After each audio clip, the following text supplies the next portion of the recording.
which only you noticed. I'm introducing you. Yeah, you can. Great. Introduce yourself. I'm a gallerist. I sell vanities to the vainglorious rich. I also happen to work with photography, with ideas, with politics, with many things. But I've known Giles for many, many years, and I also grew up in Africa. And one of the premises about 1 second of light was not to work, I think, correct me if I'm wrong, was not necessarily for the book to be about another book in the industry.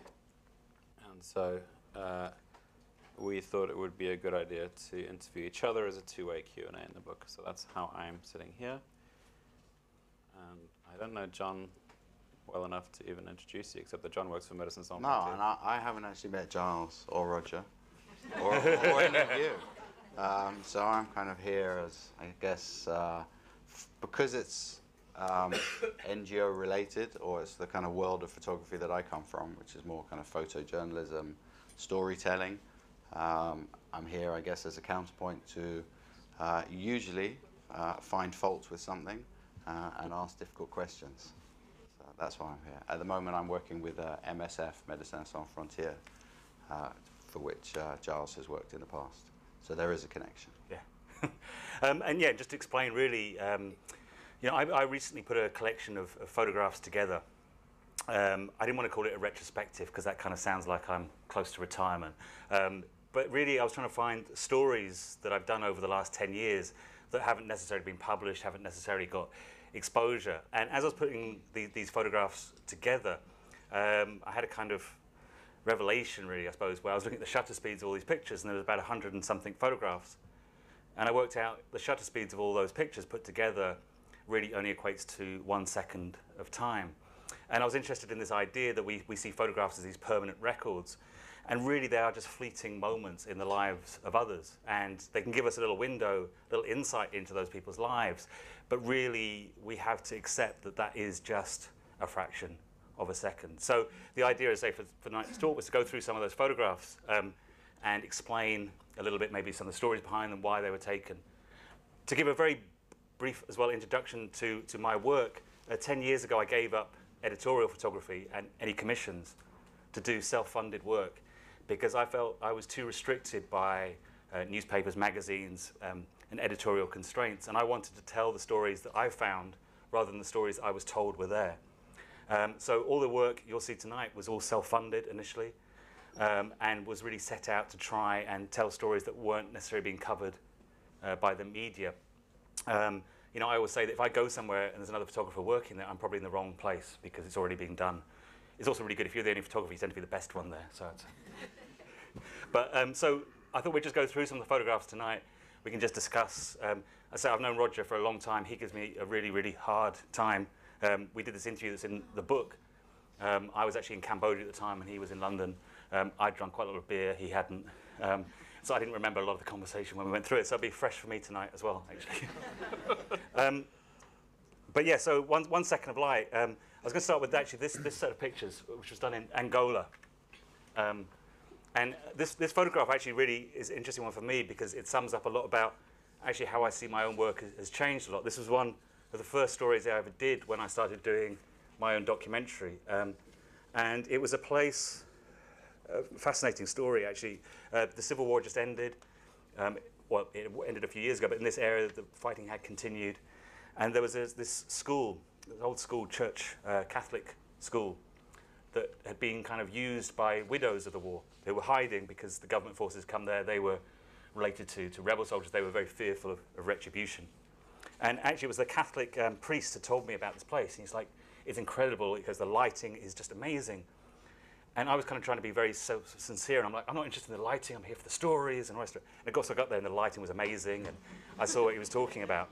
And as I say, it's interesting for me because now looking back on it, when I actually turned up, I was struggling because the women all ran away when they saw me, which is actually the story of my life. But in particular on this case, they were very fearful. They didn't know who I was. They thought I might be connected with the government. So I would turn up every day and I would just sit there quietly until bit by bit they would start returning and carrying on with their day-to-day life. And it took about a week. And it's when I learned the skill that really, as a photographer, you have to try and be the most boring person in a room, and then people soon start to forget you. But actually what happened by the point that I was taking these photographs is that the women had got more than just used to me, and they kind of had a game, which was whenever I was trying to take a photograph, one of them would try and pinch my ass. And now looking back on it, it's kind of, at the time, I remember thinking these pictures had to be very reverential and very serious. And now I'm so... That's my problem with these pictures. As much as I love them and as much as I came to the project, I'm not saying that there's not a picture of you getting your ass pinched, but sort of there isn't a picture of you getting your ass pinched, because in a way the first picture, the first incredible picture, which is on all the publicity for this event, it looks incredibly well composed. I'm sort of calling you Salgado here, not in a good way. It's got a kind of like Goya Velasquez kind of beautiful composition, and I sort of have a problem knowing the story about, like, I feel like there were photographs you didn't take that weren't incredibly well composed. You know, if a lot of your kind of creed is about taking not the one shot of a person, and what you said already about kind of not the book's title, about not having that split, that not proclaiming that somehow that fraction of a second declares the entire character of some of these women. Where are the pictures of them being more playful and less, you know, no, exactly. war widow in No, and so Angola? these photographs, in many ways, I think I put my own identity very strongly on them, because I wanted to create these images that I thought were very serious. And so, as I say, I look back on this story, although, you know, it's still, for me, beautiful photographs, but I definitely look back and I think I missed the opportunity to take the real story, which was these women laughing, was the humour. Do you think, being one of the first kind of new ways of working in this way, that you almost had to unlearn a lot of what you knew or relied on before to cut through it? No, and I think that's the thing, it's actually really enjoyable for me to put this collection together, because I do look at pictures and think, God, I would have done that so differently now. And as I say, I think I went there because I wanted to be Salgado, or I wanted to be creating, and I came out of editorial photography, and I knew stuff had to look beautiful to be used by magazines. And I was missing the point, which was what these people's stories were. You have to spend time, and it's not what you go there with, it's not what you go with in your head, and it's often the unexpected. And you know, now I come back with photographs. You know, I did a story on Syrian refugees in Lebanon last year, and it was a young girl with spina bifida, but she's actually playing hopscotch with her friends, and it's a laughing picture. And I mean, they may be rawer and kind of you know, rougher around the edges, but if being self-funded, or you know, you're the judge of whether they work or not, as opposed to just purely the aesthetic of it. And I think it's a whole issue with photography for NGOs, is this idea of, do you photograph people as victims? Do you photograph people as looking desperate? You know, for a long time, and still a lot of NGOs do that. But for me personally, that's often not the story. That's not the people that you find. Well, you're photographing for a commission, however noble or worthwhile the commission is. Even if you're photographing for John, like, are you photographing what you see, and are you a conduit for the story, or are you imposing the story that whoever's commissioned the pieces, which is yeah. I mean, and this actually was a continuation, which was done at the same time, which was connected. There was a Catholic, small Catholic mission, and these nuns were running this incredible place. They were cut off really from the world, so they were all self-funded, and they picked up these various orphans from all sorts of different stories. Most of them had lost family members, and they sort of ended up as a family, really. And I remember doing the pictures there, and although some of them were kind of in a more traditional way, a lot of what I found there was moments like this one, which actually is kind of the beginning of what I wanted to do with photography, which is often the banality of life. You know, Cartier-Bresson was the kind of decisive moment. I'm kind of the indecisive moment in between. And it's often those moments of tenderness. And so here, you know, it's a nun brushing somebody's hair, and the girl's actually laughing and smiling. And actually the nun was really scary and really brushing it hard. But it was a beautiful scene of tenderness. And kind of, for me, these are the moments that I then continue to try and explore. I mean, when you work in that kind of way, I mean, if you're working on a tight assignment, you've got a short period of time, you've got an editor back home who's going to, you know, judge it based on what they want to use it for. What kind of period of time would you be able to allow yourself working for? Well, I mean, now, I mean, you know, months really. Right. I mean, so, I mean, this one I went and lived in Angola for 6 months when I started. But I actually remember coming back with this picture and this story and being told, but this picture didn't show suffering, so where was the story? Right, You know? right. Because they wanted to see pictures of people that were starving and desperate. So this was still for an NGO at the same time? No, this was purely, I actually went and found this story Right. on my own and then came back and nobody wanted to publish it. And I remember thinking, well, maybe I'm doing something wrong. Yeah. Are you going to show later, I think you are because they're in the book, but the pictures of the Ukrainian kids? Yeah, that So will. for me, sorry to jump ahead, No, but this image we've just been looking at now of a woman doing somebody's hair is allowing the ordinary to happen. In other words, again, not like I'm going to paraphrase you here, but let me have a go. You once said that many photographers are interested in the things that make us different, but that you've always been more interested in common moments that can be taken anywhere. That a refugee is not a refugee. A refugee is a mechanic, a teacher, a doctor, a taxi driver. And so, with this picture, I think of, and I also think there's a great image of a Ukrainian kind of street kid who's a junkie, and a commissioned photograph would make sure that you could see a needle in his vein, but he's sweeping a bedroom. Well, they're sweeping their room, and there's a kind of divorce from the commissioned photograph and allowing people to be, which is, for me, kind of the most interesting, the implicit rather than the explicit in your work. No, and I think, I mean, funny enough, I had the similar, I'm covering the refugee crisis in Lesvos at the moment, and I was just writing a story and I had a bit of a debate with somebody about whether it was serious enough. And for me, it was a story that kind of humanized what's going on there. And we'd been watching boats kind of crashing and children dying every day. It's been really brutal and very hard to tell those stories. But there was one boat, and quite a big incident had happened. And basically a smuggler had come on the boat. And normally the smugglers don't cross with the refugees. They let the refugees cross themselves. But this family had begged, saying, please, could the smugglers come? So the smugglers had come to help these refugees cross, and then got caught by the Coast Guard. And there'd been a big incident with the Coast Guard coming. And so we're interviewing, and it's a very, somber story. And then there's this one young Syrian guy there, and he was looking really confused. And he goes, what happened? What smugglers? And everyone's going, well, the smugglers that came and then he was like, I didn't see that.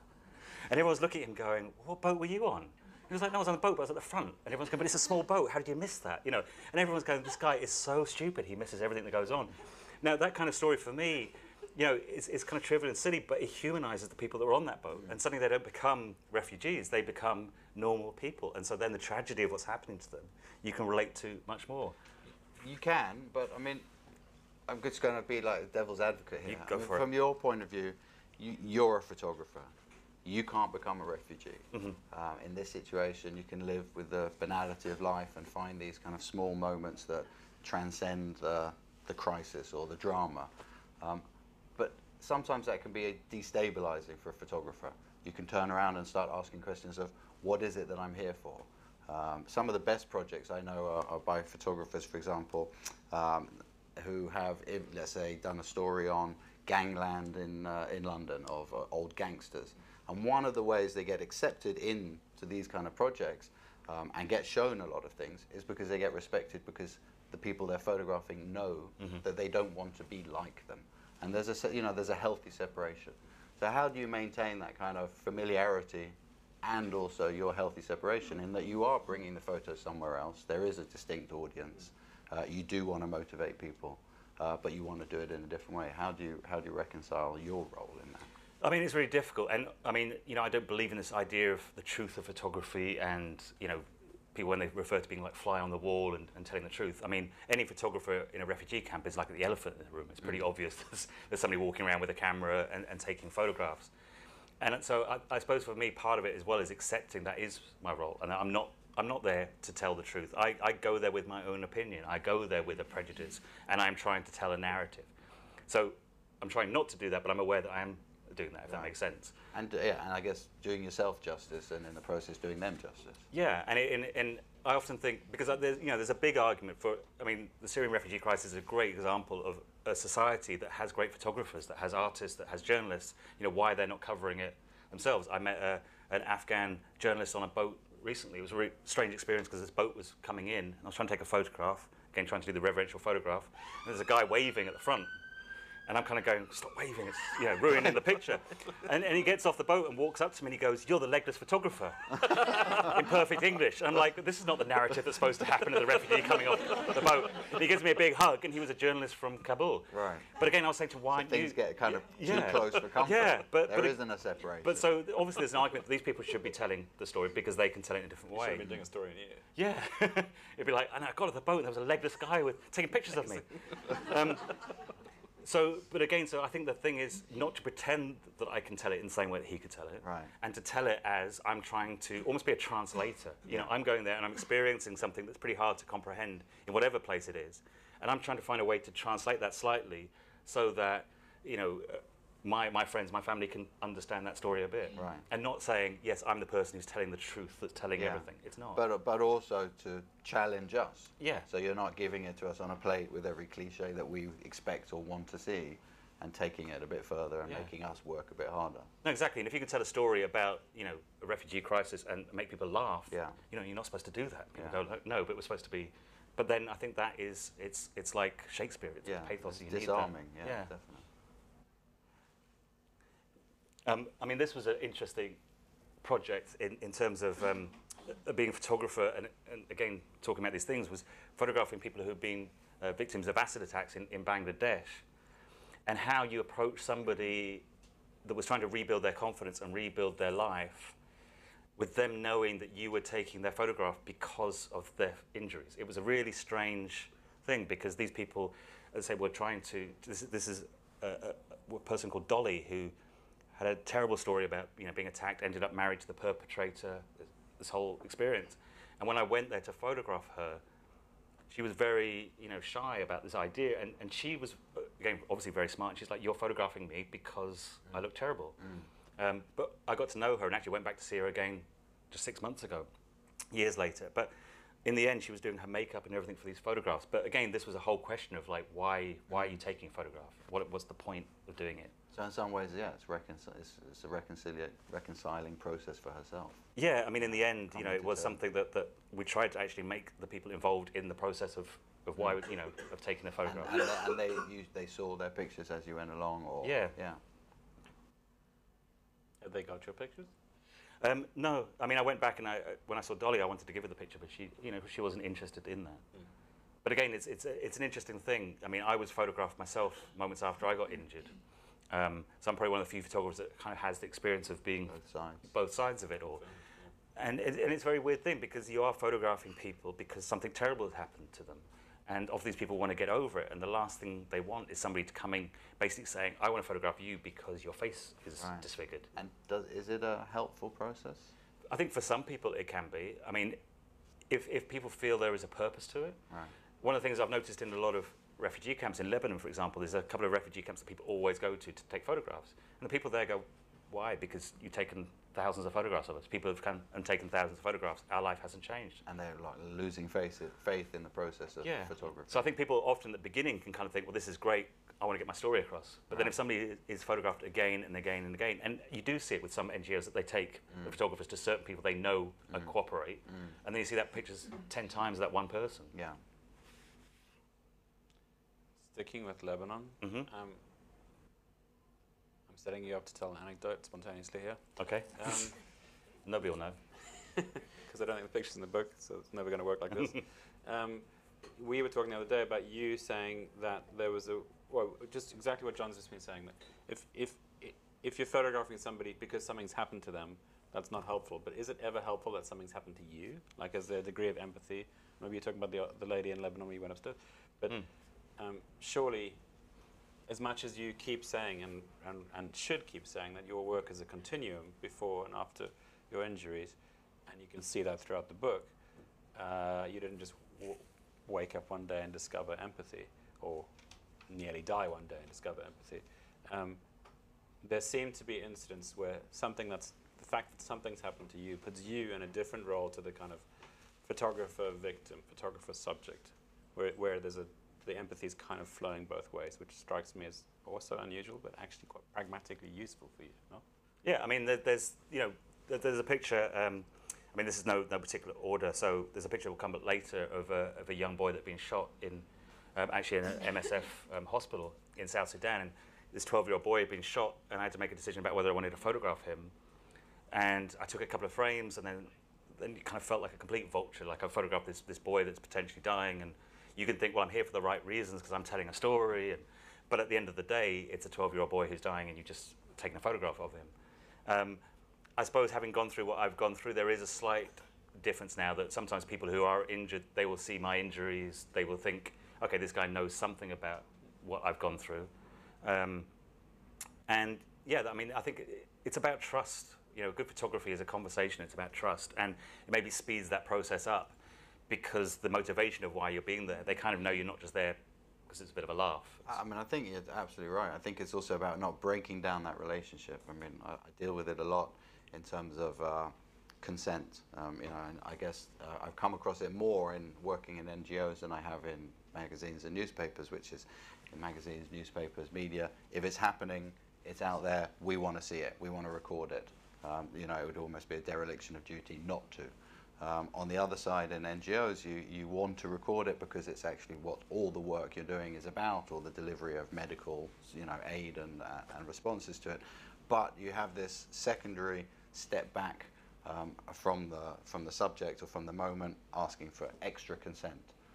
And when it can be incredibly difficult, it's obviously not appropriate when someone's, you know, shot and lying on a bed and being treated to interrupt everyone and ask consent and, you know, actually sign a form for consent because they really want to be, you know, consistent and thorough.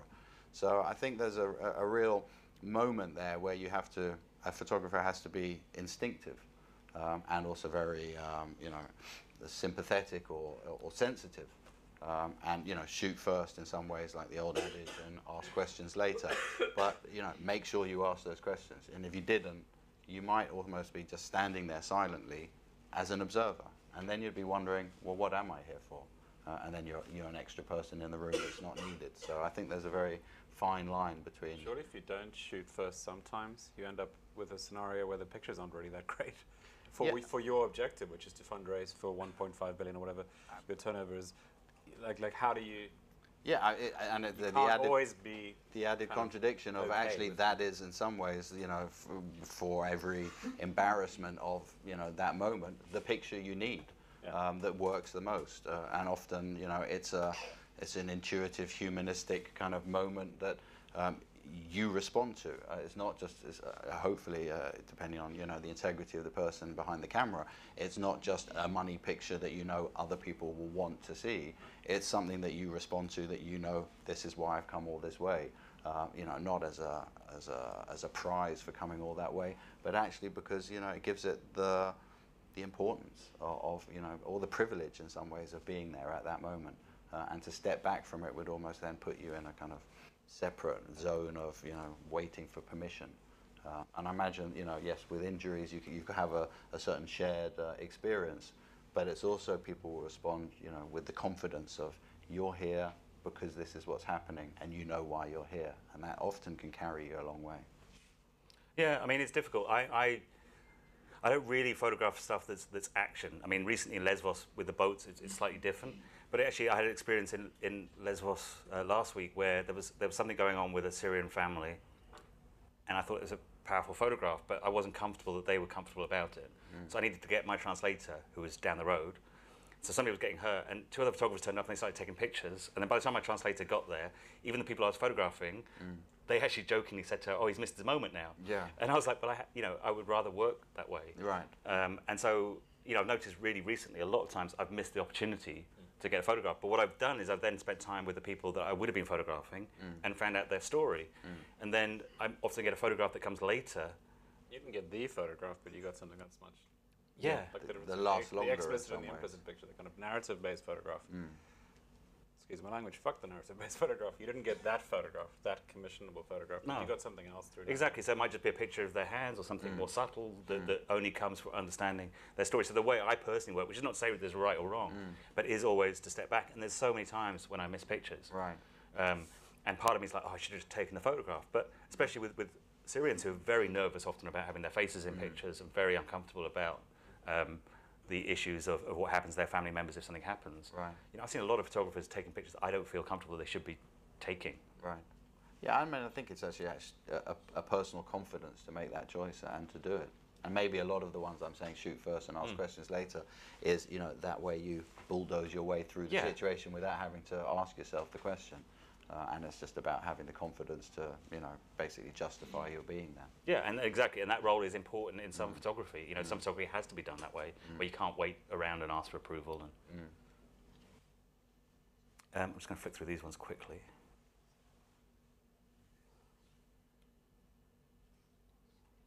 These are lots of pictures of banana. This is in Zatari refugee camp, and actually this was, I was asked to go and photograph the camp, and I just decided to spend time with one family.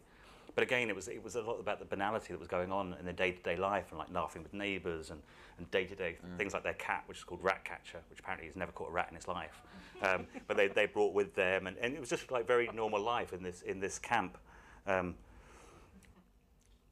the kids, just being kids, everything was just a very normal, very day-to-day life, but in the chaos. And for me, that's the thing I've always been interested in, is the stories of individuals caught up in events far beyond our sort of understanding. So these were in Angola again when I was starting out, and this was a set I did of, these were prisoners of war. They were rebel soldiers, and they were being held in a prison camp, and all of them had been child soldiers themselves. And I remember talking to one of them who explained to me how they used to come to the villages, the rebel UNITA forces in Angola, and they would take the children at night, and they would often force them to kill a family member. And the kids were terrified of the rebels anyway. They knew the rebels lived nearby. When they turn up at night, there's panic, everything going on. And so they give these young kids a gun and say, shoot somebody or we're going to kill everybody. And in a panic, they would kill a family member. Then they'd be taken into the jungle, and then the rebels, great psychology, they would turn around and say, well, you have to stay with us now. You killed somebody in your own village. You can never go back there. They will kill you for what you've done. We are now your family. And so these were sort of 12, 13-year-old kids. And I was really interested because these were those kids when they'd grown up, and nobody had kind of saved them as kids. And they'd gone on to become perpetrators themselves of these crimes. And I was really interested in this idea of at what point, you know, you look at a child soldier and everyone goes, oh, it's terrible, we have to save them. And then people looking at these people going, these are monsters who are doing these crimes. And I was really interested in this idea of at what point do we lose our sympathy? At what point does somebody become culpable for the crimes that they're doing? And again, nobody was interested in photographing these people. They wanted to, you know, actually the paper that I was doing this for had asked me to take some pictures of child soldiers. And I said, I came back with these. And they were like, these aren't child soldiers. And I went, they are. They've just grown up. Child soldiers grown up. Yeah. And they didn't publish it. These are, well, I wanted to ask you specifically about these. Your use of text with pictures, because if you didn't tell us that, or if you hadn't written that next to the captions when you show them in exhibitions or books, they are, we would, this room and all of us would look at these guys very differently.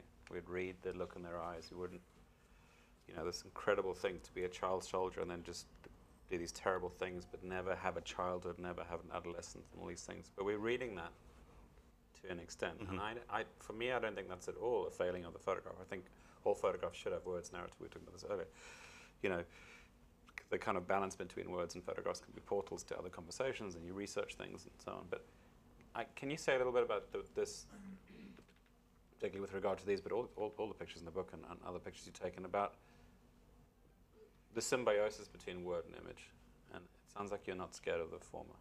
No, I mean, I've really changed, because again, if I look at those pictures, the first pictures we saw of Angola, you know, I would just kind of go, War Weirdos, Angola, because I was taught, almost as a documentary photographer, you know, the photograph speaks for itself. I hate that. You know, it's worth 1,000 words. It's just shorthand for I couldn't be bothered to tell you what the whole story Exactly. was. Hopefully it's pretty enough to speak. Yeah, and now increasingly I'm finding it's going the other way, and I'm writing and writing and writing, and the photograph, and now that's why I do both, because I find that the relationship of the two is really important.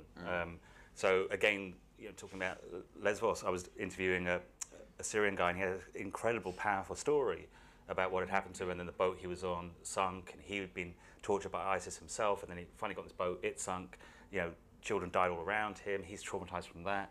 And the photograph is just of his hands, but it only works because there's 2,000 words that go with it. Right. So it's kind of, I've gone almost to the other extreme now, where the photograph is part of the text, as opposed to... And when you zero in on like a real personal story like that, yet the issue is so large. How do you allow these people, or the story that you have to read to go with it, to kind of apply to like almost every man in this situation? Because you know, the way of relating directly, hoping to kind of engage someone is, this is a person, this is their story. I've spent the time and I can tell you their story, and they're telling you their story. And on that level, you know, you might relate, and you might forget what this other background is. That's everything going on to everyone else. But in the back of your mind, it's also important that they somehow represent this larger issue that's occurring to lots of people. So how do you relate that single story back out to the? Well, I think it's almost because I'm trying to do the opposite. So, for example, with all the boats of refugees you see arriving and migrants, I've seen articles talking about the volunteers that are helping, the teams that are helping, but I've heard hardly any stories about the people on those boats and why they were on that boat and what it was that they were fleeing from, and what that story is behind. So for me, it's really just taking one or two stories, and I'm not trying to say this, you know, being clever in my writing and applying it in a bigger scope. It's simply saying, here's one story, here's another story, because again, there is no one story, there is no one experience. Everyone, yeah, I mean, the boats are arriving. How can you explain the story of an Afghan who's fled the Taliban next to somebody who's come from Damascus, who's next to somebody who's come from Somalia? But in that sense, do you kind of benefit, I suppose, from this other media coverage, which, you know, won't drill down into personal stories and present something that's almost unmanageable for the viewer here to take in, because it's just too large and they're all nameless. You know, it's too many people in one go. So you know that that's the background to perhaps our interest of wanting to know more or wanting to relate more, and that gives you the entry almost to. Yeah, because if you can have that one human story, if you have that one element that somebody engages with and says, there was a story in Afghanistan, and I don't even have a photograph of it, of the guy, because it wasn't a great opportunity, but his story was so brilliant that he basically was a young kid that got blown up. This is not the brilliant part of the story. He got blown up on his way to school one day by an American grenade and quite badly injured. But what was brilliant was the way he told me the story. And again, it'd be very easy to just tell his story of like he was a victim, and we'd all go, but I don't really relate to him. His story was that he hated going to school, and his dad had caught him bunking off school, and his dad said, no, you have to go to school. He's like, I don't like school. But anyway, he'd go on, started bunking off school again. His dad had caught him, and his dad was like, look, I work in the fields. You're not going to end up like me. You have to get an education. And he was like, fine. And again, he started bunking off. And this time when his dad caught him, he said, I will beat you. I will punish you so severely if you do not go to school. You will not end up like me. So this kid's then saying, and so I went to school the next day and I got blown up. He said, as soon as I told my dad, I said, I told you school wasn't good for me. But you know, immediately that becomes something that you can relate to, and you can think, well, that's like my cousin, or that's like my nephew. That's like somebody, that's human, as opposed to showing a picture of, you know, a kid in a hospital looking injured, and we go, I don't relate to that at all. So for me, my role is to find those stories, those moments of normality in the bigger crisis. And I'll let the other journalists and other people tell you how many million people there are. But even with the Lesbos photographs, I mean, I'm sure there are many other incarnations of it, but at least in the Observer story from a week and a half ago, you're actually, again, being this kind of conduit of the story. That great quote from the guy, the father, who's holding the kids. And many, like, your instinct tends to be, as a writer and a photographer, is to find the personal stories in the meta-narrative. I really like people. I mean, I really love people. I love meeting people and their stories. And so it doesn't really make any difference to me whether you're on a beach in Lesbos or I'm sitting in a pub. It's like I'm interested in somebody's story, and all I really want to do is share that and pass that on. And so just because somebody's story is wrapped up in the middle of the biggest refugee crisis since the Second World War doesn't mean they're any different. And so, yeah, it's about engaging with people and trying to pass that on.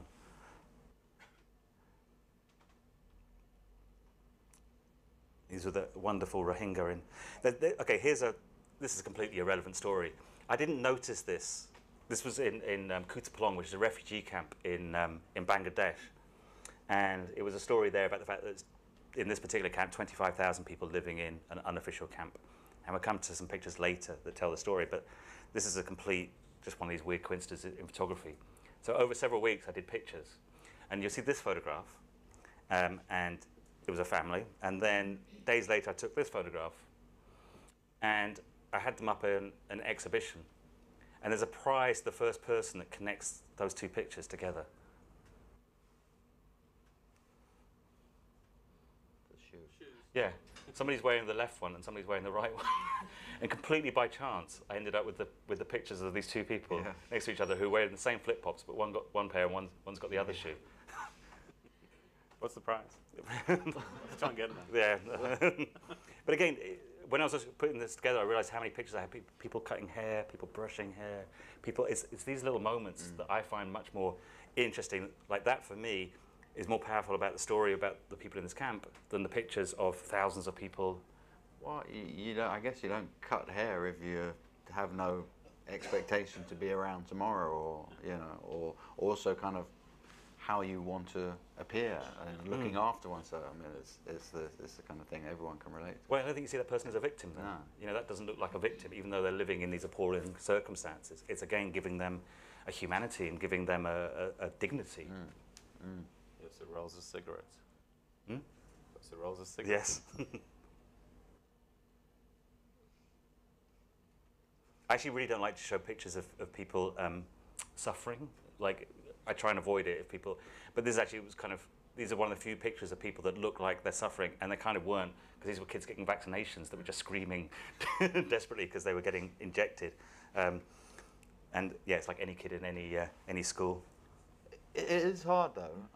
I mean, it's one of the things, when I started working at MSF, people were asking me, isn't it time that NGO or, pictures of people in these situations, that the language of photography should change, because, there's so many new ways and so many different outlets for it.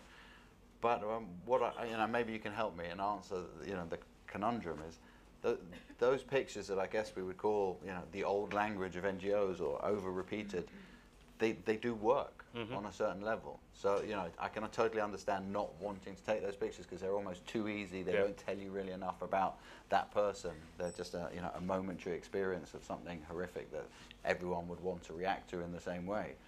But they do work.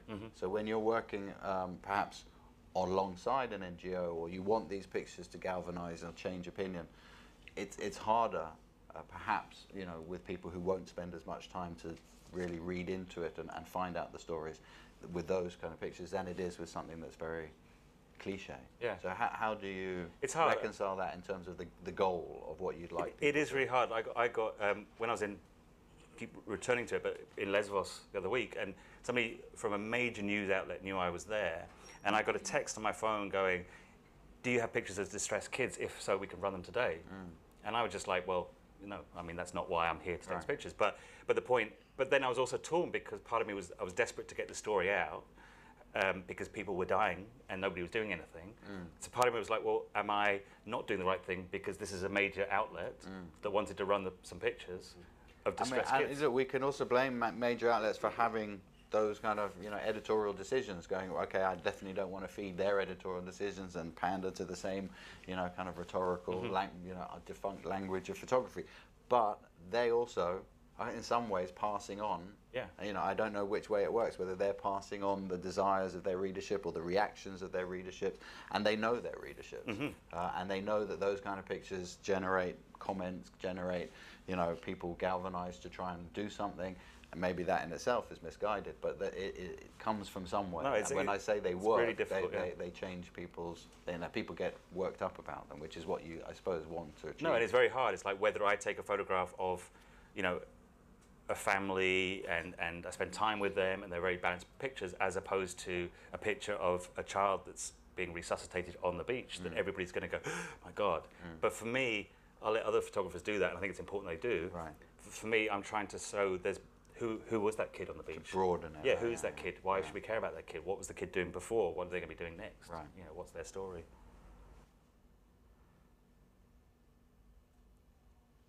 I mean, this is actually going into. Actually, this was one of the closest moments I've ever been to being shot. And this is when I decided digital photography was a really bad idea.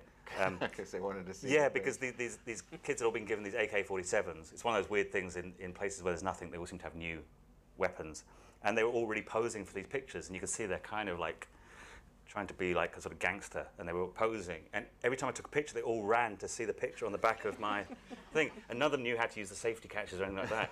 So as they're all pushing around, they were literally these gun barrels being pointed, pushed into, and suddenly his gun went off, and everybody dived on the floor, and I'm just there going, God, like, I don't want to take any more. They would take more pictures. I'm like, no, I don't want to. It'll be easy. I'll post it. I'll post it to you Yeah, later. exactly. You know, so yeah, I went back to shooting on film, and now nobody can see it. They still run around, and go, but where's the picture? You know. But yeah, that was one of the most stupid reasons to ever get shot in your life. Was just people trying to see the picture. But then this is then, you know, the kid I was talking about that was shot and making that decision about whether you take a photograph like that. And I still, you know, question this. I chose not to photograph his wounds and not to show the whole thing of what was going on. But in some ways, I don't know if that was worse or better. Whether I should have shown that, because then people would be horrified. For me, I was trying to give him some dignity within a really difficult circumstance. But I don't know. I don't know what the answer is. Yeah, I don't think there can be a blanket one-size-fits-all response, because otherwise then you would be not really responding to the situation or how you feel, or, you know, the level of you know, closeness that you feel you've come to, or perhaps what else you want to do around this that isn't just that moment on an operating table. But if you showed the rest of his guts or whatever was happening, then I think I really like post some tag. We have a real sense of, like, we know we've told ourselves whether we have an inbuilt defense towards shock. We've told ourselves we have, so we sort of self-fulfilling prophecy. Surely this is more haunting and lasting, also for John's purposes. Not that this was. It's more usable, perhaps. Yeah, but also maybe it's more usable because it's more publishable. It's more also, palatable. Doesn't it last longer because it doesn't have the explicit? So you actually spend more time dwelling with it. And but then you could argue it won't shock people whatever. into action. It won't shock people into. I mean, I think you have to just have a clear, you know, story and integrity of making that decision, because I'm not a fan at all of you know, a post-Sontag world. Yeah. You know, tell that to my 13-year-old kid. He doesn't give a damn who Sontag was. Yeah. And you know, and I certainly don't think at 13 he's, you know, got a case of compassion fatigue. Yeah. You know, they're definitely exposed to more things, but I think it would be slightly presumptuous of us to say these are, you know, the next generation has somehow learnt everything by our experiences. You know, they should experience it. Yeah, all these kids that Giles goes and talks to have hundreds and hundreds of pictures on their iPhones. It doesn't mean that they still want to take good portraits. They still want to work with you in workshops, and they still have the notion of a worthwhile photograph. Yeah. Just because they've saturated an image, as theorists have said that that's the end of the image, they still want. It's a challenge back to us. That look like something and want to take those pictures. Absolutely, yeah. I mean, you know, just on that generational thing, I would suggest, but I guess everyone in the room has their own experience of it, is that, you know, it's a challenge back to us to, you know, I'm talking about, you know, pictures that I think work or don't work. You know, that's a narrow definition based on my, you know, narrow experience of where I've worked and what I see around me. But it's a challenge back to us to look at the, you know, generations coming through, and not just from here, like you said, with the guys with the guns wanting to see the picture. They have you know, a way of judging whether this works for them, and I think that's a challenge for us to kind of speak to a wider audience than just the one we think we already know. No, because I get told that kids are not interested, that they have fatigue, etc. But, you know, almost guaranteed, if I go into a school, especially talking to sort of 15, 16, 17-year-olds who are the ideal of a generation that doesn't have an attention span that's constantly flicking through stuff. But if you show a photograph like this and tell the story of that kid, you see kids in tears and really angry and wanting to do something about it. So I think it's the engagement. I think it's the fact that, yes, they may be seeing thousands of images, but if you put that image in context, if you tell the story of that image, if you make somebody listen to that, then I don't think there's any difference in generations. Yeah, we said it before downstairs that, you know, sometimes the best way of judging something that you think is right or wrong is 15 pictures in front of my 13-year-old kid and go, you know, waiting for them to end up on the one that you think is brilliant. They go straight past it and think the one that you didn't even notice, they think that one's brilliant. And that to me is not, you know, a kind of failure of photography. It's just really intriguing. And then I start looking in this one that they really engage with and think that there's something there that I need to learn. Yeah.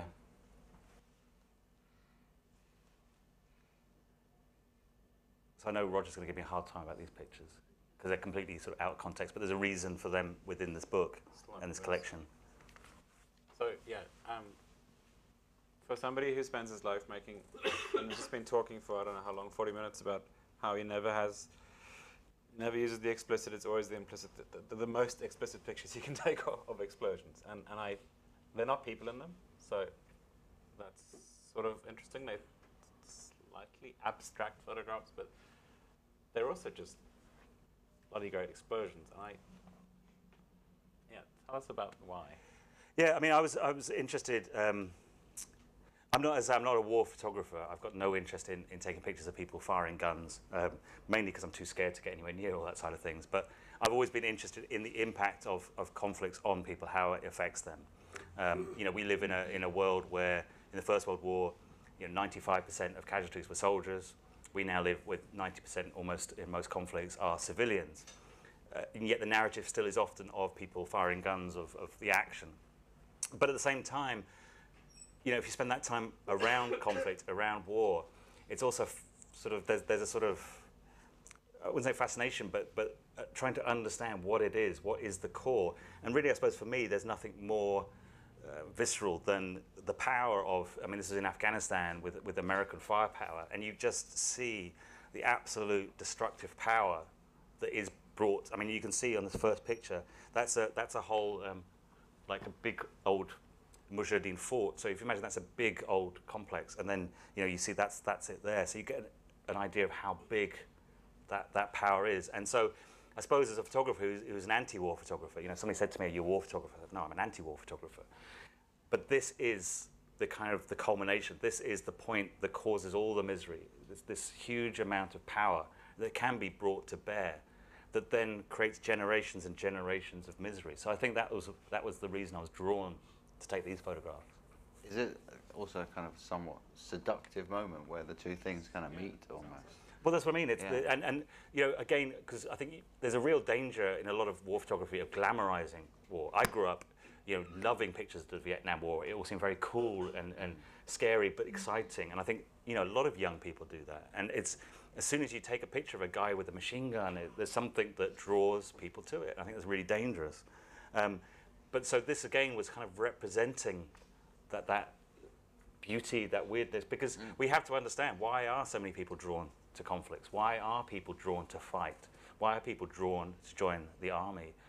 There is something appealing. It's a combination of here. I mean, just looking at it, and I can only try and imagine standing there and witnessing it, and the whole, earth-shattering sound and everything that goes with it.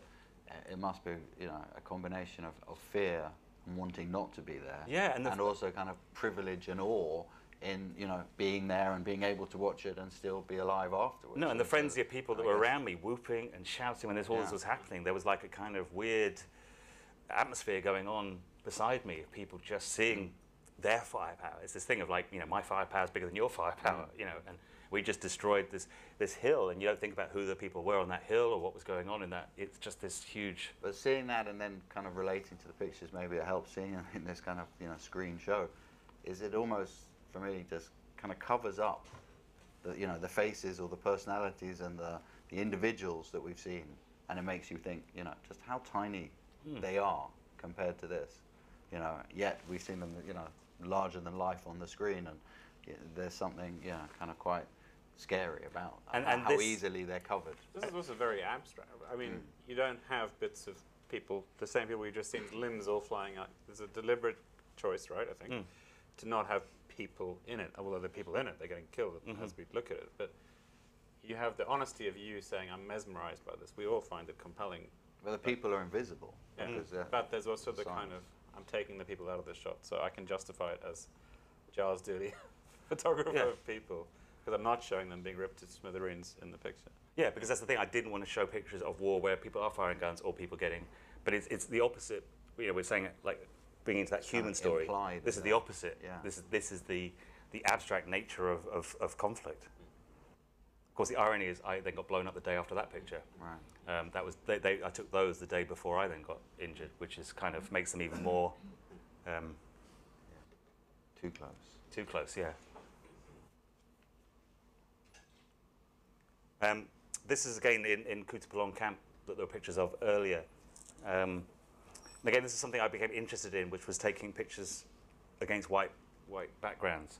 I mean, I had a background as a fashion and portrait photographer, and that's actually portraiture is where my love is. And I was really interested in taking people out of the context of the background, because again, it maybe changes the narrative, because if you see a refugee camp, then they're a refugee, and you see them that way.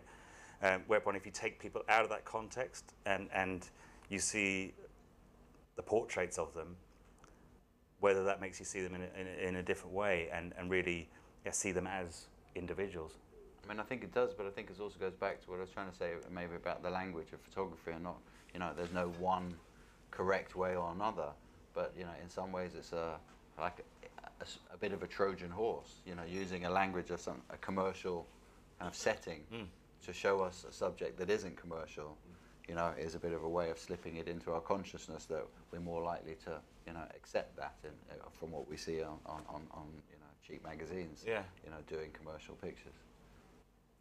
I just did a set actually in South Sudan recently, and I was asked there to go there and take some pictures of people phoning, because basically this Akobo, they haven't spoken to family members for a couple of years, they've been cut off, and so the ICRC has taken phones so that people can make they have 2 minutes to make a phone call, and often they haven't spoken to anyone for 3 years, and they're finding out family members, their wives, whatever, in refugee camps. And I decided I wanted to do that against a white background, because people were actually putting their Sunday best on to make these phone calls. And looking really beautiful and really dressed up, and I wanted to take them out of a context. But that was brilliant, because I normally have this white sheet, and I normally try and get a bit of bamboo sticks. And the people found out what I was doing, and they made me a studio. Right. It's the most amazing. They put a wooden structure. They got like tin roofs that they nicked off somebody's house for the day. Real occasion. No, and they made this beautiful studio. And these pictures just look like they were shot in a London studio. They're beautifully lit. But again, it surprises people. Shot by you and then made the phone call. Yeah. No, so actually when people were on the phone, they just were in the studio making their phone call. But it looks like an advertising shoot. But I like that, because it makes you challenge, because you're like, well, I thought in South Sudan poverty and all these things, and you just kind of question then what you're seeing. Absolutely. And like you said, there's no right or wrong, but you always have to try and maybe try and challenge that.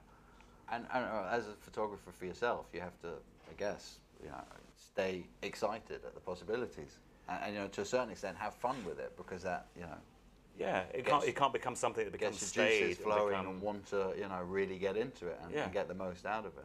Yeah, I mean, it has to be something.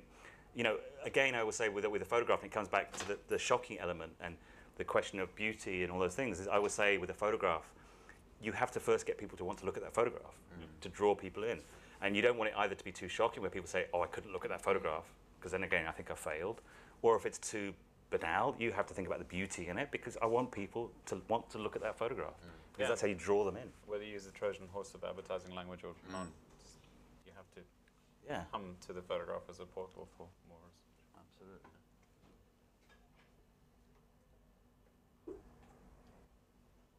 I'm going to flick through these ones. I mean, this was interesting, because this was getting back to the question of injury. These were the first pictures I took after I was injured, right? And they were all people that had been injured in very sort of similar circumstance to myself. And I definitely think it enabled me to take pictures. I felt much more comfortable taking them. Yeah. I felt less intrusive. Embarrassed to be taking them, and more comfortable. And also I think although I would like to think I had empathy before, I think I changed slightly, even more so. I mean, this is a guy that lost his legs, and I know that if this was an editorial picture, they would say, well, we need to see he's got no legs. Yeah. We need to see that his legs are missing. And I actually see that when people do my portraits now for an article, they'll be like, oh, can you just pull up your trousers a little bit? Or can you? I'm like, why? You can see they're uncomfortable, because their editors told them, oh, we need to see he's got no legs. It has to all be in one picture. Yeah.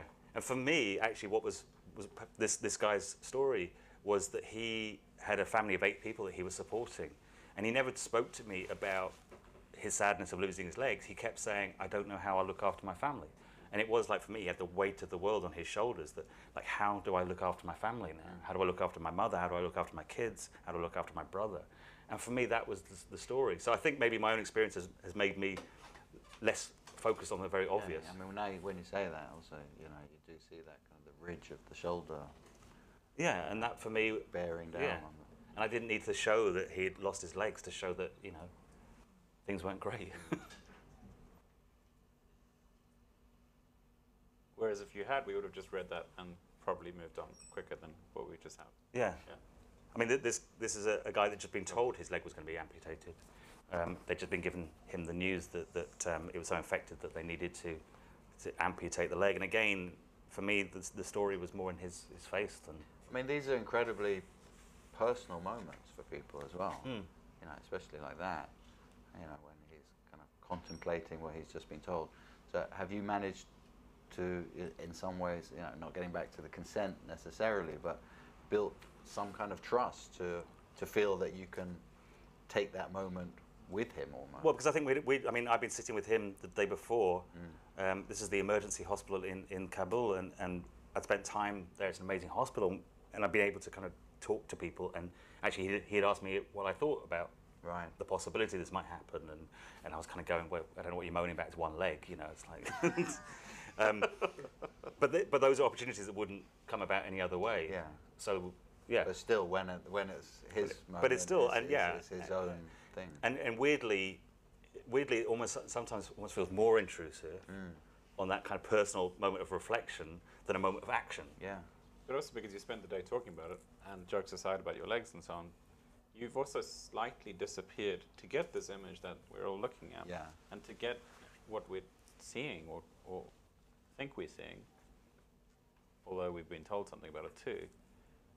You have to slightly disappear in the room too, and part of that is because of what you've built up through him, through what happened to you, but also through your investing time with him. Yeah, you don't get a sense of your intervention in that. No. But then that's become even harder because we're talking about this idea of not being a fly on the wall and that any photographer is like an elephant in a room. But that's just common. You know, now that's it's like the same with anyone who you're most familiar with, and you know. But you still, you still have a moment where it's their moment, not Yeah. yours. And you just, you do have to step back slightly and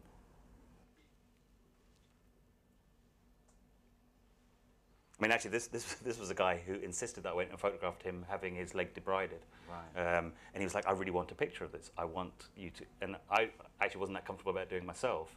But it was something he wanted. But that's almost in place of him being there to witness it himself. Yeah, no, he was experiencing it, but not seeing it from the outside. Or this one of, this is Sedacola. And Sedacola, he'd been playing with a UXO, an unexploded bomb. It had gone off in his hands, and he'd lost a few fingers. And he was such a defiant kid, and and he again wanted me to go and photograph him. And so he did this picture, and he was just staring at me as I was taking this photograph. It was quite unnerving almost. He was so strong. But actually, the funny thing about Sedacola is I later did some nice portraits of him. And on the last day, I kind of took this picture, and I managed to get it printed in Kabul, which was quite hard, this nice portrait of him. And he was leaving, and I said, look, I've got this picture for you. And he kind of looked at it, and he was so disappointed. He was kind of like going... That's not the one and I was like, not what he had in mind of himself. And what he wanted is the picture during the operation of his hands all bloody, being cut up so he could tote back and show his mates back at school. He was like, oh no, I want the other. They can't do that. No, because I was trying to do like this really sensitive picture. You know, I didn't want him to see his bloody hands. And he's like, no, but I want to show my friends like my finger blown off. Can't win. No. But again, I think that's where we can put our own narrative and think, oh, we've got to protect him. And no, he's just a 12-year-old kid that like thinks it's really cool that his finger's been blown off. Exactly. This is a picture that I always refer to when people ask me like why I still do the work that I do. This is Tola, who was injured just a few miles away from where I was injured just a couple of months after, and he was walking to school one day and stepped on a landmine and lost his arm and his leg. And I've never photographed anybody that really, we talk about not being seen, he just didn't see me. Like I was taking these pictures. And normally as well people react, kids react because they see I'm missing legs, they ask. He didn't care. He was just like in his own world. Obviously incredibly traumatized by what had happened to him. But was there a sense for you, like, just on a personal level of like returning to the scene of a crime? Yeah, I mean... was that an important... I think process as well. I mean, I think again for me, going back to Afghanistan was like if I could achieve that, then anything was achievable. You could go on from there. Yeah, I could go on, and I mean, it was really hard to go back to a place that obviously where you got injured and all these things happened. But at the same time, you had the focus of But yeah, focusing on other people to. exactly. And You're also completing a story. I was completing a story, The story you completing were trying to something. photograph in the first Yeah, place. something I'd set out to do when I went there, and also, it's really when I didn't become the story anymore, which for me was a great relief, and that no matter what I go through, I know every day for people it's a hell of a lot worse. For Atola, his life is, I can't compare my life to him. So, I kind of feel more than ever I have a duty to tell those stories.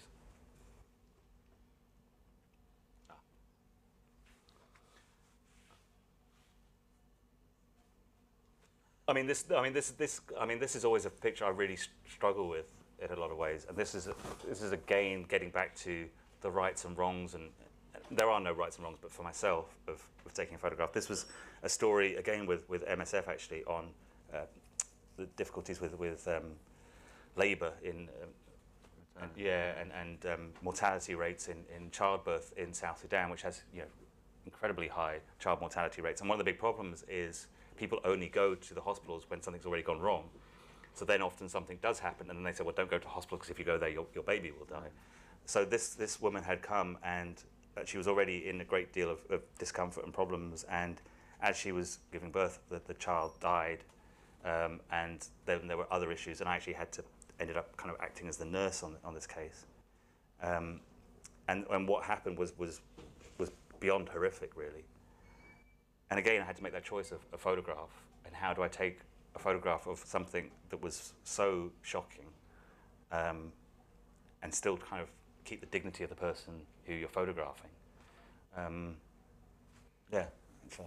So there was a child being cut out of her, wasn't there? There's Basically, the child had to be cut up, and it was, beyond horrific. The reason why I always return to talking about this photograph, which is why you stopped, for me is that you could have got the kind of shot of the things going on, the Pulitzer Prize winning moment where you have the entire narrative. But I feel like this is, just going back to what John and you were saying a few minutes ago about the guy on the bed, the cover shot of the book. There's this incredible, especially once you know what's happening, sense of you're not shooting the explicit thing. For me, it's an incredibly lasting, worthwhile image, precisely because you didn't stick your camera down the kind of. But there's still the middle of the narrative, which is this I think profoundly upsetting thing. Without telling the back story to it, it's for me, we've stopped on it, so we're going to try and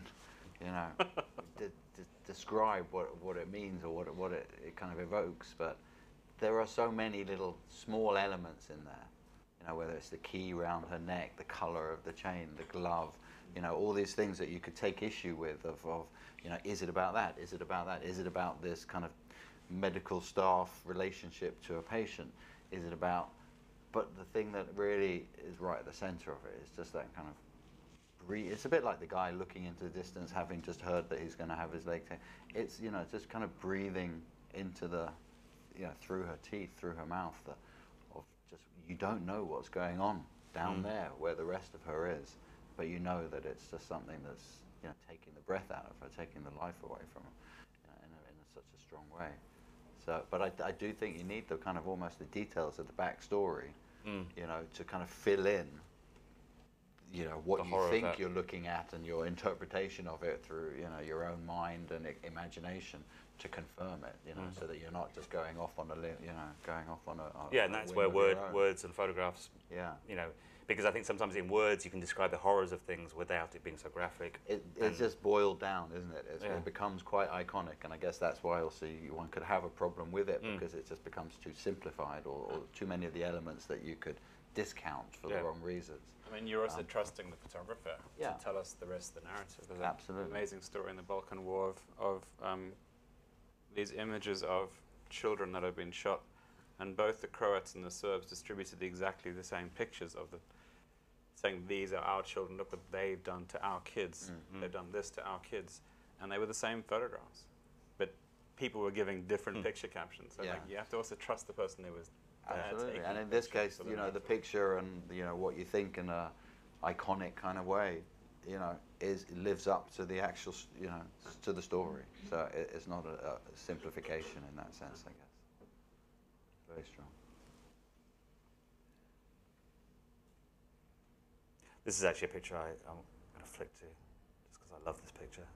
This is Wedi and Unis, who were at the Salam Center in Sudan, which is emergencies cardiac hospital. And again, it's actually really lovely to be able to photograph something that, you know, when people say, why do we help with NGOs? Why do we donate money? Why do we, you know, what can we do to make the world better? People always kind of use that thing of Africa, like it's one problem. But it's always nice to actually be able to show, at times, a photograph that is, you know, these two young kids that had had heart surgery. A couple of days before I'd seen them, they couldn't walk, they didn't have the energy to do anything. They had the heart surgery, and a couple of days later, they were singing, dancing. Cheeky grin. Yeah, cheeky grin. I mean, they were, I actually went to visit them 3 years later in Kenya, and they're kind of growing up now, and they have these great lives. So it is nice sometimes, as I say, in this work to be able to as well show why we do it. And how important is, you know, how often do you get the opportunity to follow up, like you say, 3 years later, or, you know? Well, increasingly I do, you know, and increasingly it's really important for me. So I'm going back to Lebanon to follow up a story of a family I've been documenting for 3 years. And you're still photographing. Yeah. The visit, it's not like you stop. No. And so for me, actually building those relationships, because time is one of the kind of secrets of photography. And you know, photography is so rushed now. Most photographers they're sending on assignments for 2 weeks, for a week to get a story. You know, I often go back a year, 2 years, and I still haven't worked out what the story is. So yeah, building relationships and actually following up is. So, but also then kind of going back to your title is that, you know, Yes. your 1 second it's not really a second, because it's you know, it's a drawn out relationship that you are living with through that, you know, through those years. Well, because photography is basically an equation of light and time. That's what makes a photograph, and often that time element is taken out, so we focus a lot on light. But actually time is hugely important, and time can be not just about the speed of the photograph, but the extended through the relationship. Yeah. What we just talked about is a great example of these guys getting better and living and becoming teenagers and living in adolescence, and you were saying immediately singing afterwards.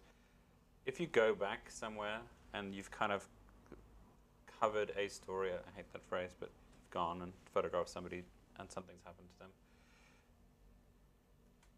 is it important that the story has changed? Like, people talk about timeless photographs. I mean, these could be timeless photographs for the exact wrong reason. Like, does it matter to you that your photographs have contributed to something that's changed in their lives? Or, I imagine it does, but isn't it, if you go and see somebody 3 years later, I imagine most of these scenarios, there hasn't been a change. Of course, there is in Angola, there is in this example of these people's lives, but how do you deal with that? And no, I mean, in many ways, this book is a book of abject failure, you could say, because most of the stories are still going on. And actually, this would be a really good example. This was in Jordan 3 years ago. And it was the first time I started covering the Syrian refugee crisis. And it was about 1 o'clock in the morning. We were waiting in Zathri camp, and people had told me, you know, that they'll start coming at night. And then you can hear mortar shells that are firing in the distance, which basically means they're trying to cross the border. So the government forces were firing at them. And then suddenly you started seeing these shapes coming out of the darkness. And this little girl was probably 4 or 5. She had this little coat on, and she was the first, and she just was marching forward. And then you could see people, and hundreds and hundreds and hundreds of people. And literally kind of hunched, creeping under the cover of and she was really like, get through.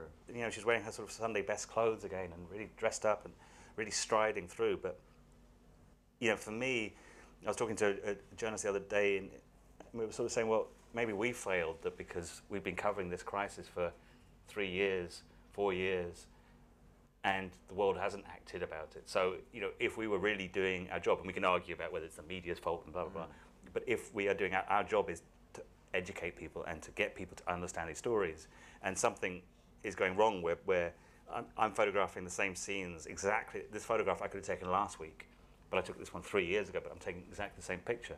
So you do kind of think, well, what am I doing? What am I doing if I'm taking the same picture? What do you do with that frustration?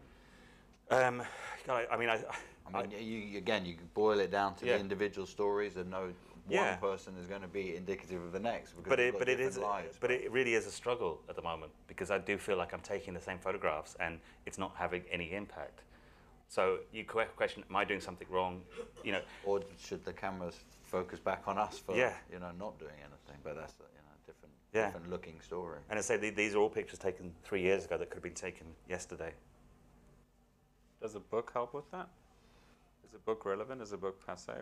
Or having these pictures, revisiting these pictures and disseminating them and having them?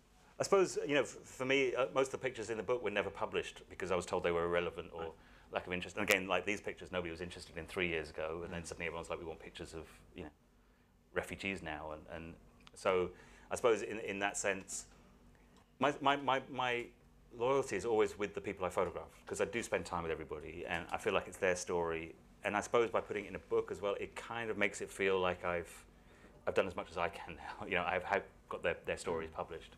I would say the pictures that upset me the most are the ones that nobody ever sees, because they've cut it out of the edit. And I always think, well, I didn't take a good enough picture. I didn't do them justice. I was going to say, the book is almost like, they're not hidden away in a drawer. Yeah, you exactly. don't have to be asked to see them. They're out there, because there's nothing worse than having somebody's story. Yeah. Somebody's told you their story, a really powerful, moving story, and then you kind of file it away somewhere. Then I feel like, why did they tell me that story? Why? Because they wanted something to happen. Makes you a lousy conduit and advocate. Yeah. No matter how good the picture was, if it didn't get out. You failed completely. So actually, this is the last story, and this was the Ukrainian street kids. And this was probably a pivotal point in going from the pictures we showed at the beginning of Angola and being very reverential to going and trying to break down the narrative, because the pictures I'd seen of the street kids in Ukraine were all living in cellars with this great light. And I'd actually gone there half thinking, oh, it's great light, these people living in cellars injecting drugs. And when I got there, I'm like, but that's not the story. And that was going on, but I was interested in the day-to-day life of these kids, because they like adolescents. Well, exactly, and there was violence in the house, and there were these things, but there was just day-to-day goofing around and being bored and being silly and being kids. Again, doing each other's hair. It was a very normal. And there's a picture. This picture, for me, people say, "What's the most shocking photograph?" And sometimes I say this one, because these 12, 13-year-old kids that have lost everything, that I was told were drug addicts, that were criminals. Actually, what I saw is in the morning, they would sweep up and they would try and make their life normal. And it broke my heart, because he thought, actually, they just wanted to be a normal household. They had no idea how to be one. They'd grown up in dysfunctional homes themselves. They'd often, been perpetrated on them violence and sexual violence. But actually, all they wanted was this kind of idealistic little family life. And that, for me, was much more moving than pictures of them injecting drugs or shoplifting. It's like so close, but so far. Yeah.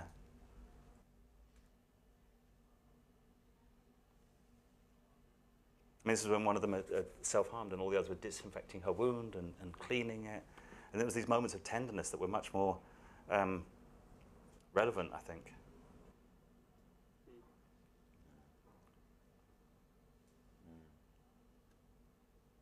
And then this is the last picture in the book, and I mean, it's a story I've told before, but this was on the last day I'd gone down to the Black Sea with these kids. It was kind of farewell celebration, which involved kind of vodka and gherkins. And I say a farewell celebration, they did this every day, but they told me it was a farewell celebration. And Sasha, the leader of the gang, had said, let's go swimming in the Black Sea, which is obviously what they're doing here. And I was kind of a bit reticent, because I'm like, well, it's pretty polluted, and I was also going to have to leave all my possessions with these street kids, and you were told, like, watch out for the street kids, watch out for crime, don't go swimming in the Black Sea.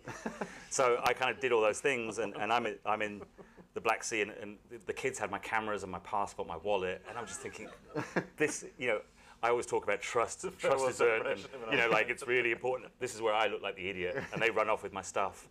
And, fair enough, because they needed it more than I did. And I go down to the police station in my wet pants, and, they say, well, what happened? And I go, well, I gave my stuff to some street kids because I wanted to go swimming in the Black Sea. What could go wrong? But actually, when I was in there, and this is Lilik, here having a cigarette, and he had my camera. And what he was doing was going around on the beach, and he was stamping. And when seagulls took off, he was taking a photograph of the seagulls. Oh, okay. And I remember thinking, wow, he's got like this real vision. It wasn't just a snapshot of his mates. He was thinking. Experimenting. Yeah, and so I said to him, you know, I'll get you a camera. And this was the last night I was with them. And when I went back on the way to the airport the next day, he'd died in the night. He had taken too many pills that they nicked from the pharmacy, or vodka, or a mixture of all those things. And the police had come and taken him and dumped him in a sort of unmarked grave. And you know, for me, that's exactly why I do all this work. And you know, to have his picture, again, the story was never published. Nobody was interested in it.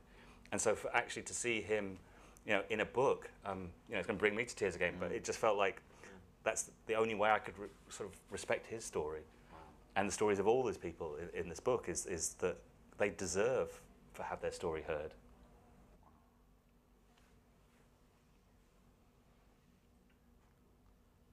Amazing. I don't know if we want to open it to questions. Or Yeah, I think that would be a good place Yeah. to... Time to end the three of us.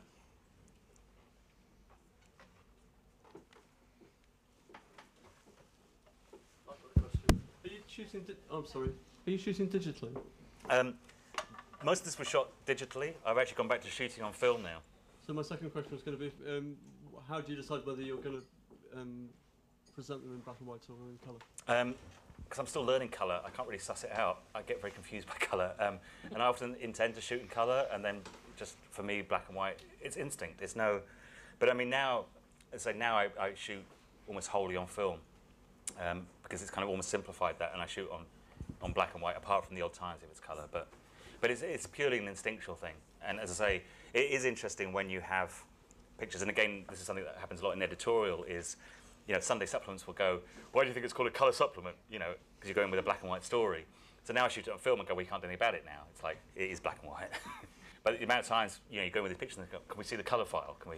Yeah, I think that's always a problem. I think you have to be quite insistent and say, Yeah. I mean, I'm probably the other side of it, saying, can I see the colour file? Yeah. But Actually, yeah, I felt like a complete dinosaur in Lesbos, because I very rarely work where there are press photographers, and they're all trying to find cafes to upload pictures and all the rest of it. I'm trying to find a post office because I need to send my film back. You know, it's like, I felt like a complete dinosaur there. But it's kind of nice because it means that is what it is. And or like giving it to someone at the airport and Yeah. wondering whether it will get there. yeah, which also kind of was very normal years Yeah. ago. But now when you say to somebody, can you just carry this bag on the airport? No, it's not usually well received. Hi. I had a question first for Giles and then for the three of you. You know, sometimes, I mean, yeah, there's a lot of humanity in some of these tough places, but people can also be very tough. And, I mean, I noticed you're filming, you know, since you had your injuries in 2011, you're taking shots of either amputees or complete junkies or something, you know, out of it. I was just wondering if you ever get aggression from others, you know, because people... I don't know, maybe they don't want to be photographed by someone who has no arms and legs. And then the other question to all of you is, do you think that I saw your last picture was a square. I was just wondering, you know, all our sense of perspective is based on portrait, you know, rectangular. And I was just wondering how you thought moving on Instagram, if that's going to affect the way we take photographs moving forward. First question, I don't know anybody that's been pissed off that I've got no legs when I'm taking their picture. I mean, I've, you know, it's funny. I don't think I've ever really had anybody not want. Like, it's always been understood before I went to take a picture that they didn't want to have a picture taken, and it's, as I say, it's very sensitive at the moment with like Syrians and when people are kind of coming off boats and it's a crisis. You don't want to be just snapping away when often they're fearful of their families back home and those things. But as I say, it's one of those really unspoken things. It's an eye contact thing often in a critical situation where you just look at somebody, and I would like to think I know whether they're comfortable for me to take that photograph, and a lot of times I won't, and a lot of times I don't take photographs, and people say, oh, you missed the shot, but I would rather miss the shot. But I've never had a situation, I can't think of one, where I've been really confronted by somebody who got angry about a photograph I'd taken, which actually is not true. Liam Gallagher, when I used to do music photography, we got in a fight in a Glasgow hotel once about a picture I took of him But that's about the only circumstance I can think of, really. And the square?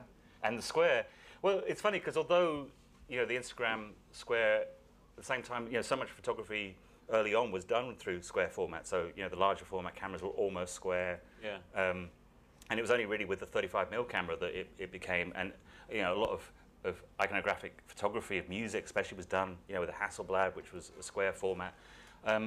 And it's funny, I mean, But also Diane Arbus and a sort of generation of... And actually there is something quite comfortable about a square and shooting a square. And I've just recently started doing Instagram. I've really enjoyed the fact that it's a square and that format. And I'll be interested to know why they chose that. But it is something that seems to, you know, people like. I mean, I think it's a different way of seeing things, isn't it? It's a different way of putting them in, of squeezing everything into a frame and just making it work. I mean, I'd like to see a round format. I'd like to break out of the box and you know. But you know, people do try that.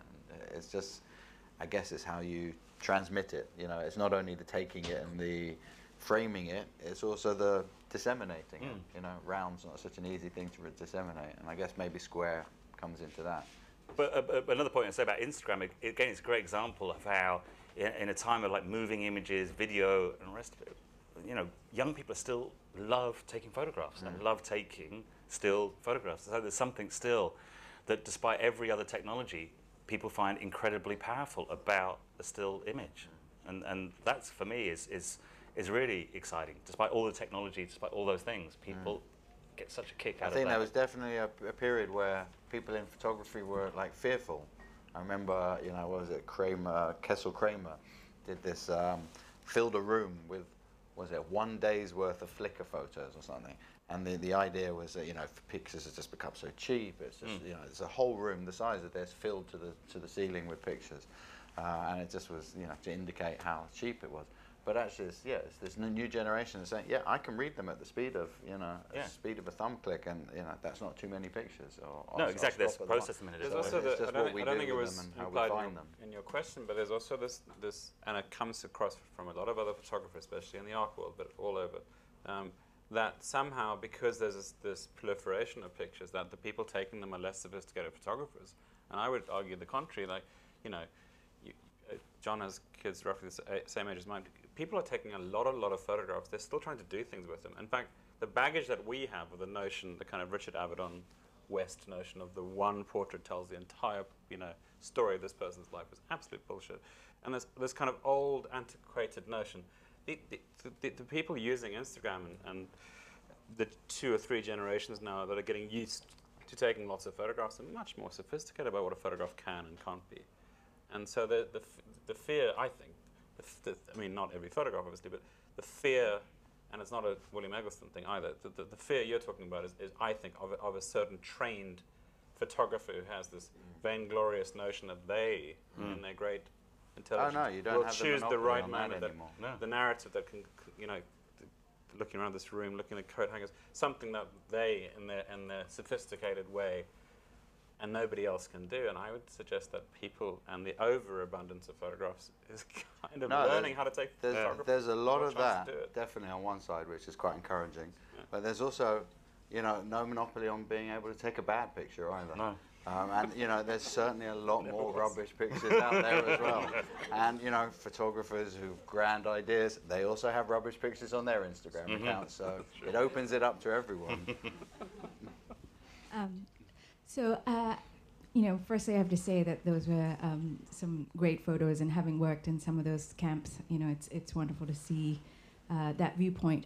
I have 2 questions. One is, coming from a sort of a documentary background, how much direction do you give to the subjects of your portrait photography? I mean, how do you know when you've sort of got the portrait? And then the second thing is, I'm sure you've seen local or insider photographs of the same subjects. I would be interested to know what you think they saw that you didn't see, and also vice versa.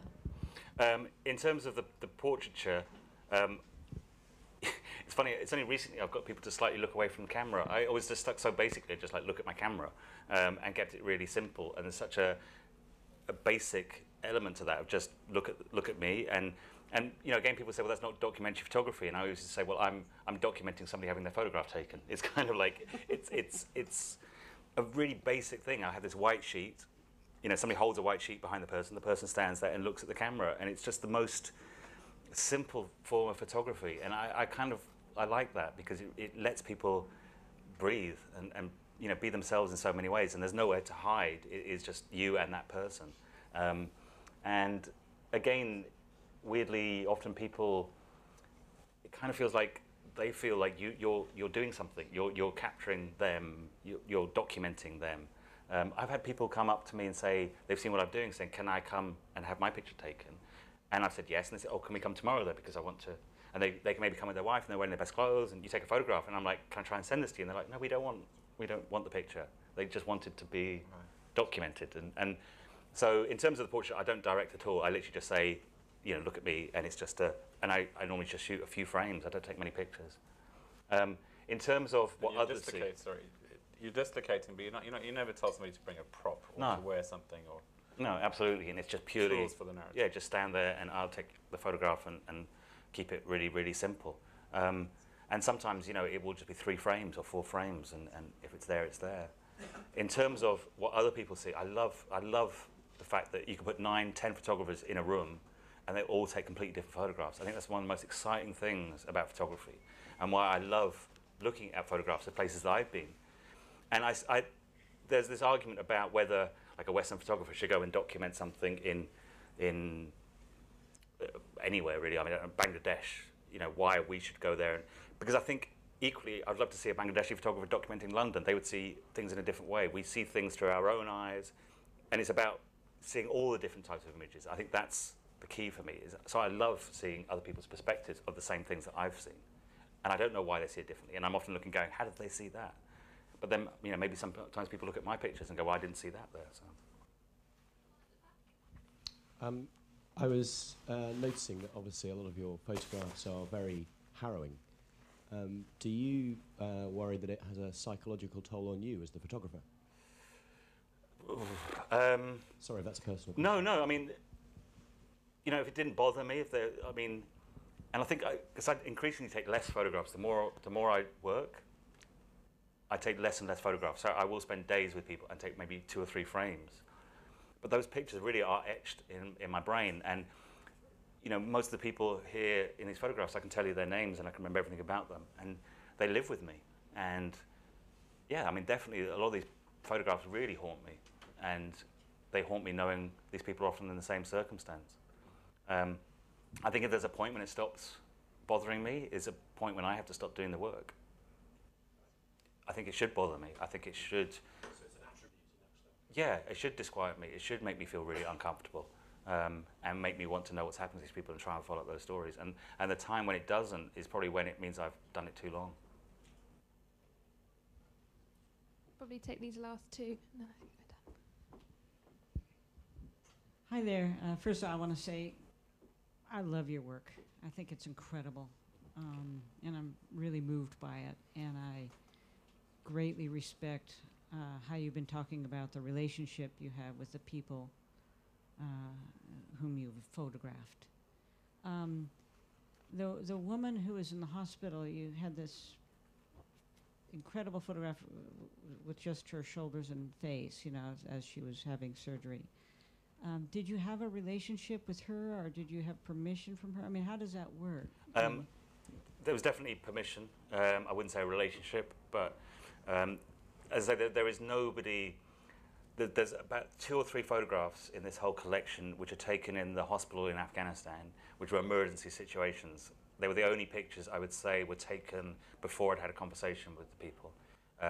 Every other photograph, I've always spoken to the person before I've taken the photograph. Again, this is not about right and wrong, because sometimes it's important that people get the photograph before anybody's aware of it. I personally have always preferred, and increasingly prefer, to have conversations with people before I take a photograph. So everybody has given me permission to take the photograph. Is it simplistic to say, sorry, I'm butting in your question, that the conversations you have with people lead to the photograph, so the photograph can't happen increasingly for you without the conversation? It's not a nicety or a moral thing. it's also that the conversation you have the day before with the guy on the cover, or lots of examples of your photograph, that the conversation becomes something other that leads to the photograph. In other words, the photograph wouldn't exist in its form without the conversation. The knowledge now, and it's increasingly so, and that's why those pictures at the beginning of the book from Angola weren't like that, because I wasn't really engaging with those people. Now, the engagement I have with the person informs the photograph I take. So the person whose leg was going to be amputated, it's because I knew his story. I knew that moment was kind of coming, and had shared that journey with him up to that point, that I could capture that photograph. If I just turned up, didn't know anything about him, I probably wouldn't even be aware that that was a poignant moment, why he was looking like that. But I knew what had happened that day, because I'd been talking to him, getting to know his story, and actually knew that he was going to be finding out the news that day. So increasingly, that is so vital to me, is knowing the story, and it helps me to find the image, as opposed to just taking lots of photographs. I often kind of am searching for something that I know is telling the story that I already know. The last question. You've spoken about your frustration in photos that you've taken 3 years ago that could have actually just been taken a week ago because of the lack of impact. Have there been any situations that you found so horrifying that you felt that you needed to kind of turn your back on your feelings for not taking the really obvious and gratuitous photo, and actually needing to take the most obvious photo so that it had more of an impact kind of around the world? I mean, what's happening in Lesbos right now would be a perfect example, you know, where you see babies dying because they've got hypothermia and they haven't got the right oxygen mask for that child. I've still chosen not to take that because there are people taking those photographs, so I don't feel I will add to it. If somebody is already doing that photograph, why would I kind of push my way in to try and take it? But there's a point in me as well which then looks at my photographs and thinks it's not like I'm so angry that I want a photograph that is shouting. And my photographs don't shout. My photographs are maybe that people reflect and think about over time. And sometimes I think I need to take that picture that actually makes people go, ah. But I'm probably not equipped to do that, and I'll let other people do it. But yeah, there are times when I think I wish I was taking something that was more violent in the photograph, more angry, whereupon, you know, my photographs are calmer and more reflective. But yeah, sometimes I wish I was able to do that.